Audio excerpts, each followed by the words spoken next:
today we'll be looking at the second half of our notes in Unit 2.3, Rome.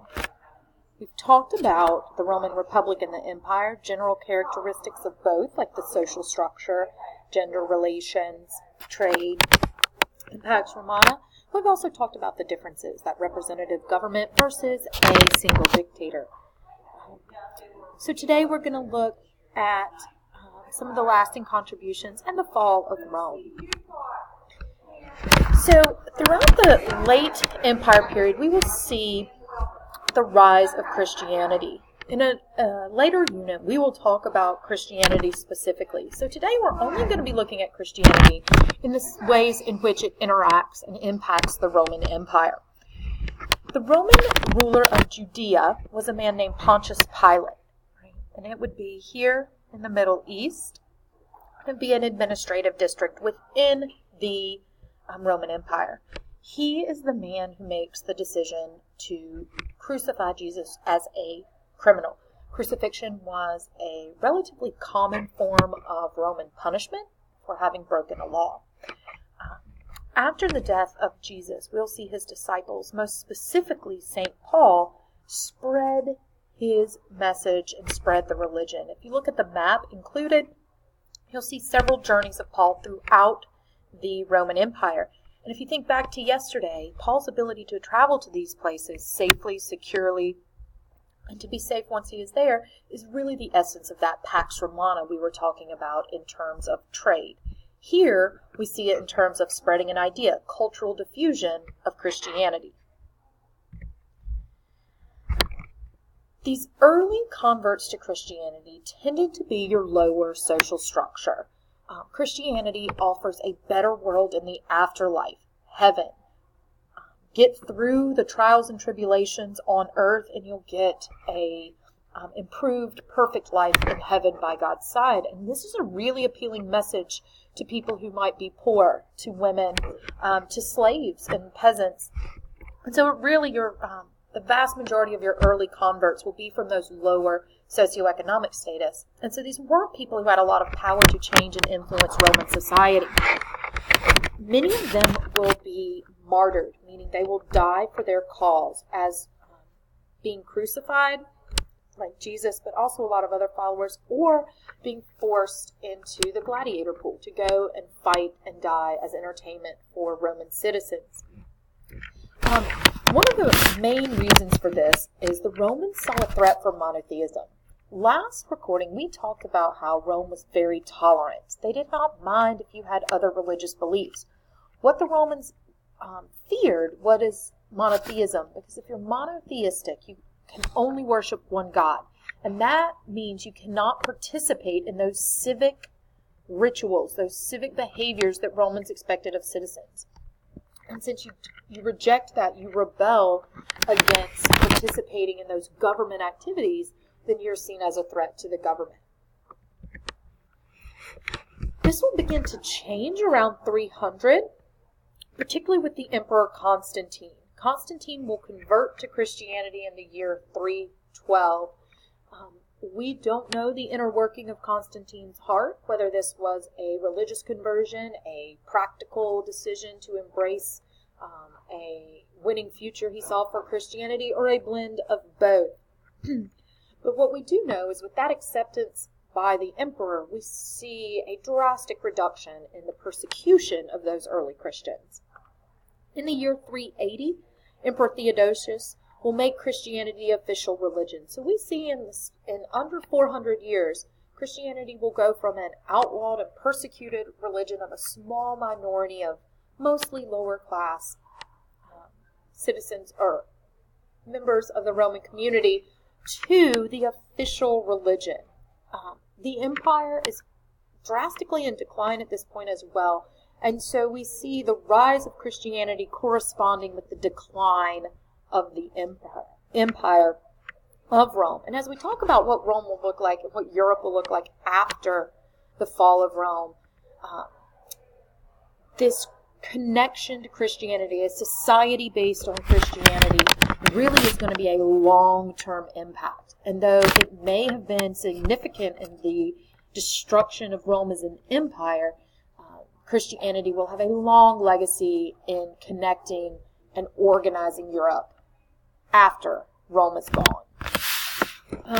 In the early days of the church, we'll see the development of a church called the Catholic Church, and it has a pentarchy, 5. Just like a government, it will divide its territory into 5 administrative or organizational units, and each of those units would have had a patriarch, a leader, a father figure. The cities that would house that would have been Rome, Constantinople, Antioch, Jerusalem, and Alexandria. And you can see each of those on the map below. Today, when we think of the Catholic Church, we think of the Pope in Rome. But if you look in the early days of Christianity and the Catholic Church, there would have been 5 equal patriarchs. We'll talk about how this will winnow down. We'll ultimately face off, and there'll be 2 supreme leaders of the church in Rome and Constantinople. Ultimately, they'll become rivals, and we'll see it split. And that is how today we think of the Catholic Church, with its single leader, the Pope in Rome. In the 300s, 400s, 500s, up until around 1000 CE, we will see multiple heads of the church who work together. So, what are some of the problems that the Roman Empire is facing? One of the biggest problems is that it's big. Every time the Roman Empire expands, they have more territory they have to manage. They have to make sure there's not an uprising, that they're not being attacked from outsiders, that people that have been conquered are not going to rebel against the Romans. It's more and more land to govern. That becomes more difficult, but it also becomes more expensive. The Romans may be able to govern and keep Pax Romana and security over those large distances, but it's very, very expensive to do that. They will also experience periodic series of bad rulers. Hopefully we'll get to watch some of this in the Engineering of Rome video. Guys like Nero and Caligula, who are infamously selfish, possibly insane leaders, but even some rulers that just aren't that strong. And those periods really weaken the Roman Empire. Rome will face constant civil wars. We've seen this already. We saw Romulus and Remus fighting each other. We've seen, after the death of Julius Caesar, we saw Mark Antony and Cleopatra fighting against Octavian. This has been a constant, ongoing component, part of Roman society, particularly the generals within the military, who tended to garner lots of loyalty from their personal soldiers, who would then support them when they tried to overthrow other rulers. As the empire expanded, it also became very, very dependent on slave labor.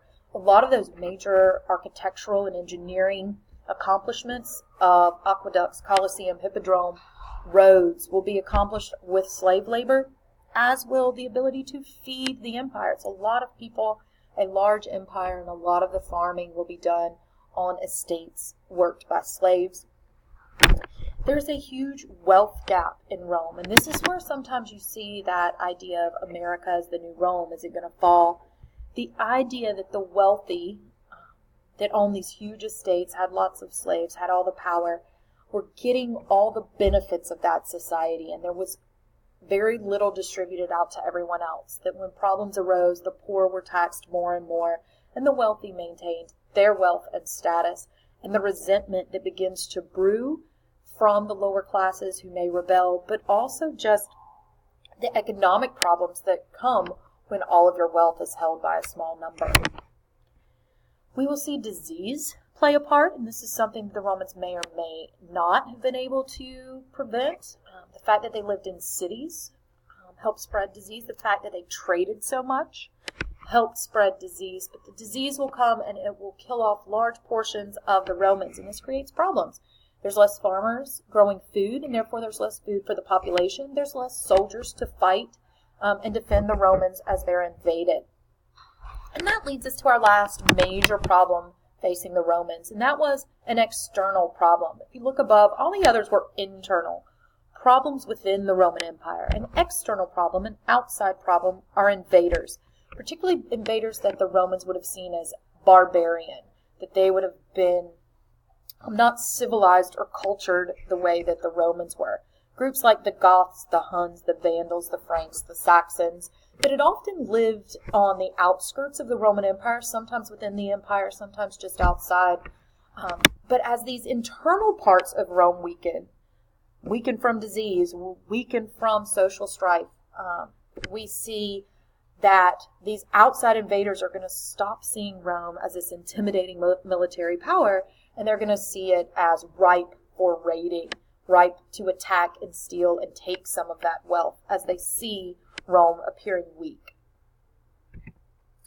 And so as a solution, the Roman Empire will attempt to split. So if you look, we have the Western Roman Empire, which will be with a capital in Rome, and then the Eastern Roman Empire, which will develop a capital here in Constantinople. The East will be much wealthier, and it will actually last even after the West will fall in 476. But again, this is an attempt. If our problem is it's too big to manage effectively and affordably, then let's divide the empire into two, East and West. Again, the West will have a capital in Rome. It continues to deteriorate, and it will fall to those Gothic invaders in 476. Eastern Rome has a capital in Constantinople, and it's going to thrive and continue to expand.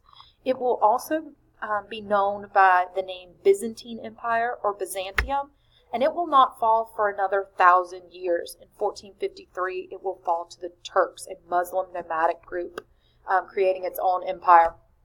Now, in many ways, the state is actually pretty misleading, though much like the fall of Western Rome, the fall of Eastern Rome, we will have seen hundreds of years of decline.